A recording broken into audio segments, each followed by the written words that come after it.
माझी अंबिका रडते आहे ना, मग तिच्या डोळ्यातलं पाणी खाली का नाही पडत आहे?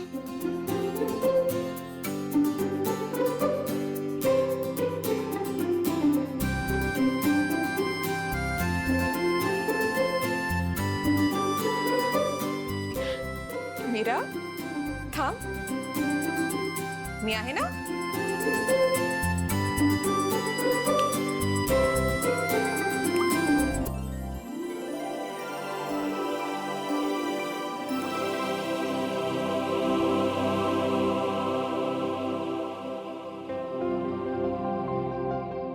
अरे बापरे, माझी अंबिका खरंच रडते की काय? अगं वेदा, वेदा थांब, कुठे चाललीस? वेदा, वेदा,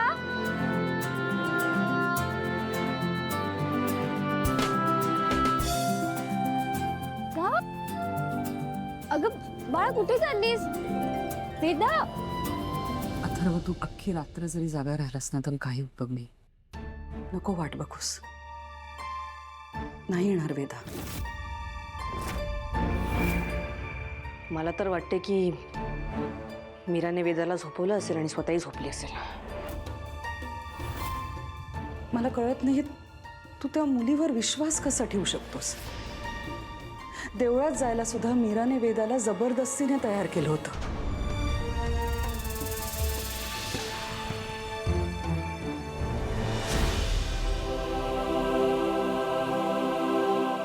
अथर्व, तू खरंच नको अपेक्षा ठेवूस. तुलाही माहिती आहे वेदा नाही येणार तुझ्या रूम मध्ये झोपायला.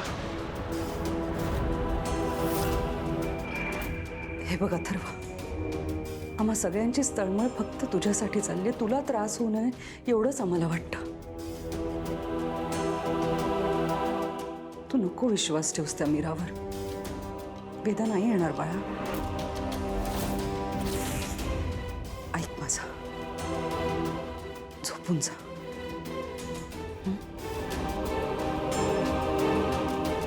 चला सगळ्यांनी.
ऐकलं तुझं, आता तुलाही माझं ऐकावं लागेल.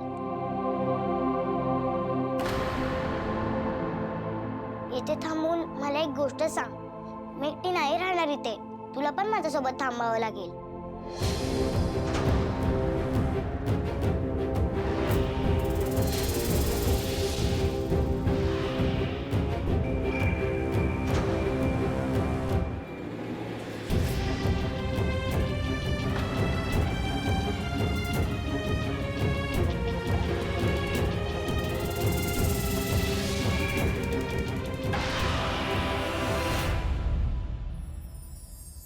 बरं मी थांबते तुझ्यासोबत.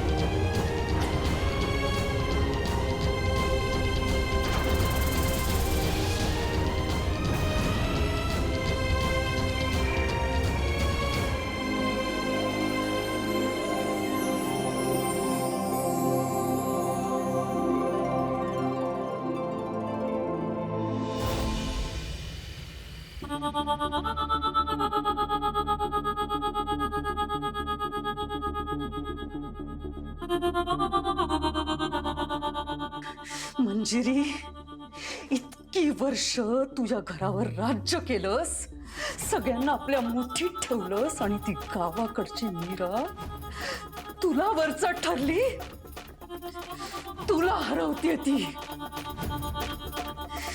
हे जर का असं सुरू राहिलं ना तर ती या घराची मालकीण होईल आणि तुला या घरात मोलकरीण म्हणून राहावं लागेल.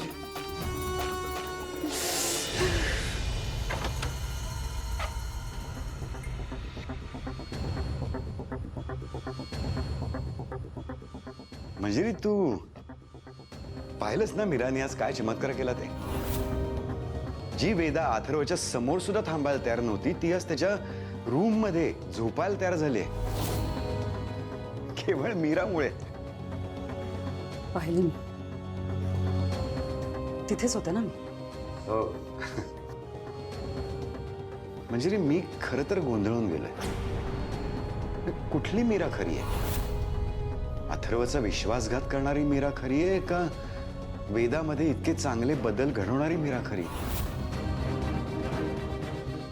अथर्वला पायऱ्यांवरून पाडणारी मीरा खरी आहे का मग वेदाला सुखी कुटुंबाचं चित्र काढायला शिकवणारी मीरा खरी आहे? ज्या क्षणी ती अथर्वची बायको म्हणून योग्य वाटत नाही त्या क्षणी ती वेदाची आई म्हणून योग्य वाटायला लागते. तूच सांग मंजिरी, आपल्या घरासाठी मीरा योग्य आहे का अयोग्य आहे हे आपण कसं ठरवायचं?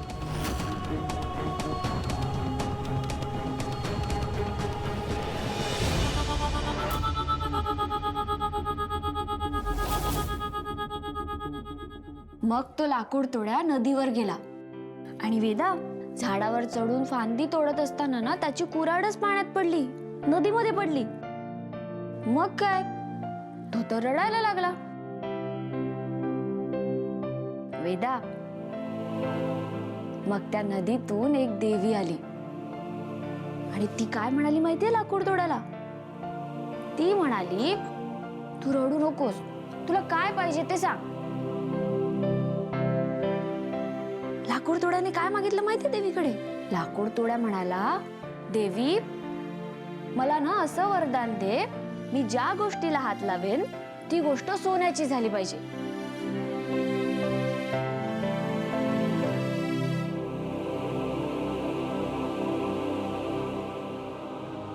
मग वेदा, त्या देवीने त्या लाकूड तोड्याला वरदान दिलं आणि सोबत सोन्याची कुऱ्हाड सुद्धा दिली. मग तो लाकूड तोड्या त्याच्या घरी गेला आणि त्याच्या मुलीला घट्ट मिठी मारली आणि दोघं शांतपणे झोपले.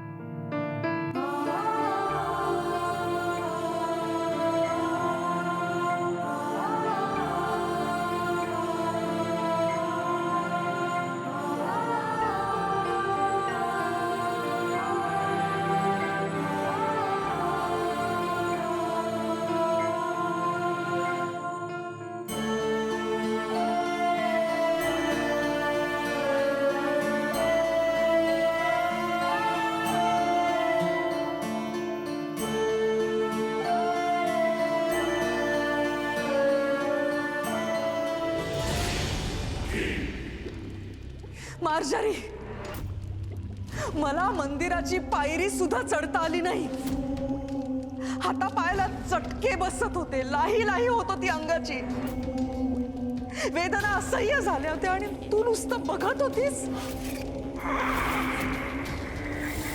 मी तुला त्याचं कारण सांगितलंय मंजिरी. मनुष्य आणि आत्मा एकत्र आल्याने आपली शक्ती क्षीण झालीये. शक्ती क्षीण होतीये. पण तुझं चिरतारुण्य विसर मार्जरी.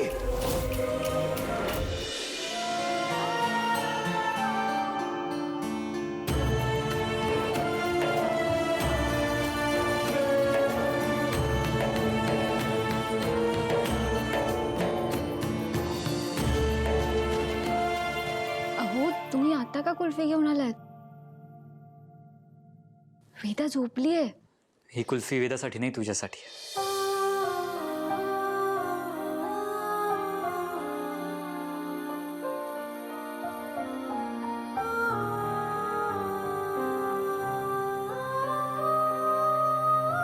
तू वेदाला चक्क रूम मध्ये घेऊन आलीस माझ्या.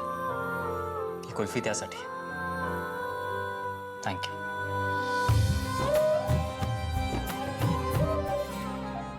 कमाल आहे तुझी.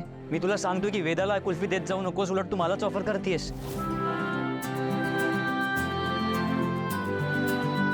कुल्फी देऊन नंतर हे मला ओरडणार तर नाही ना? नाही ओरडणार. हा? तू जरी कुल्फी खाल्लीस तर मी तुझ्यावर नाही ओरडणार. इनफॅक्ट मी पण कुल्फी खाणार आहे. तुम्ही कुल्फी खाणार आहात? नाही नाही नको. ते तुमचं काय ते हायजीन पाळायला हवं ना. आणि असेही बाहेर पाऊस पडतोय, गारठा झालाय, तुम्ही आजारी पडाल. नको. कोणीतरी मला सांगितलं होतं कधी कधी थोडं बदललं तर चालतं. ते मी खूप सिरियसली घेतलंय. हा,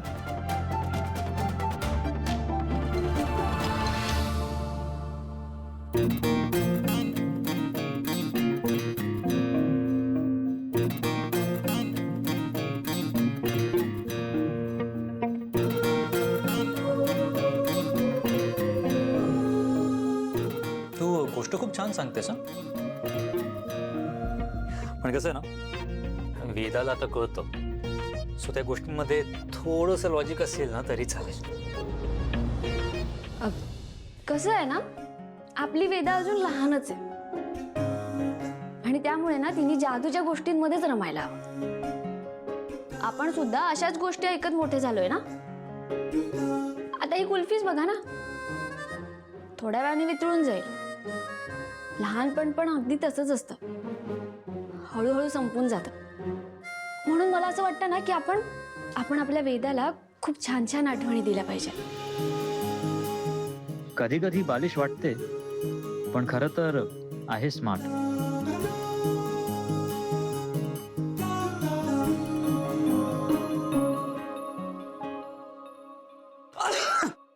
अहो काय करताय तुम्ही? उठेल ना वेदा. काकुळे तुझं कौतुक करत होतो मी. आणि काय कधी केलं कौतुक?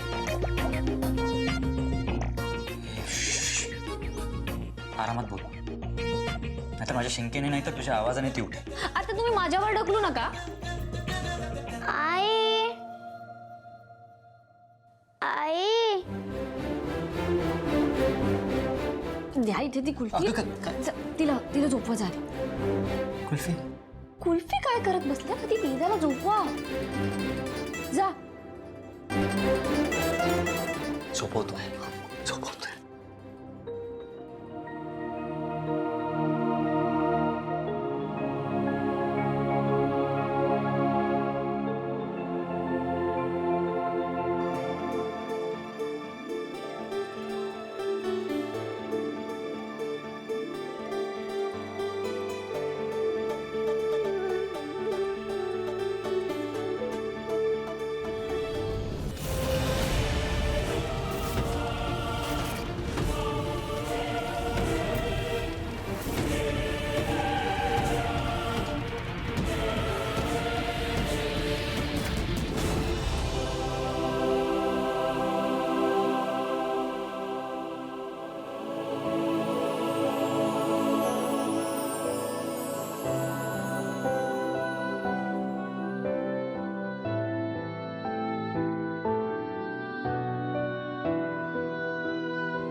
माफ कर, माफ कर, माफ कर.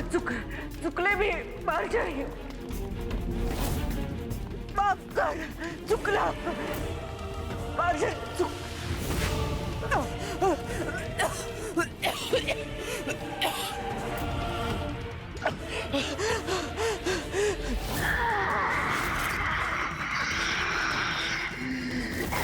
मंजिरी, माझ्या आणि चिरतारुण्याच्या मध्ये कुणीही येऊ शकत नाही. तू सुद्धा नाही.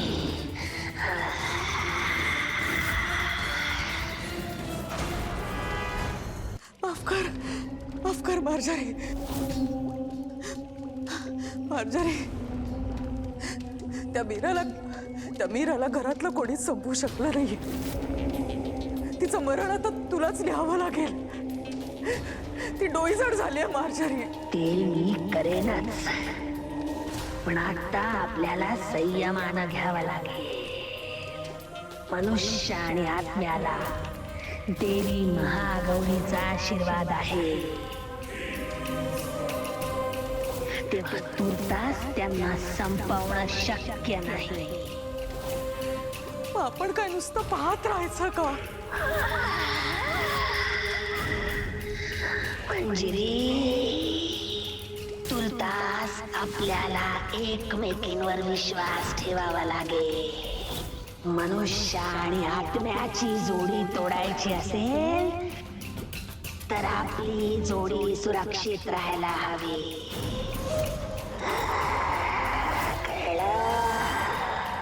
मार्जरी, तू सांग काय करायचं. मी तेच करेन. मी काय करू? मला थोडा वेळ हवाय. आपल्या क्षीण होणाऱ्या शक्तीवर मी तुला उपाय सांगेन. मार्ग थोडा खडतर असेल, पण तुला तो पार करावाच लागेल. पण एक गोष्ट लक्षात ठेव मंजिरी, जोपर्यंत मार्ग सापडत नाही तोपर्यंत कुठल्याही पवित्र गोष्टीपासून अंतर ठेवून राहा. घाबरू नकोस.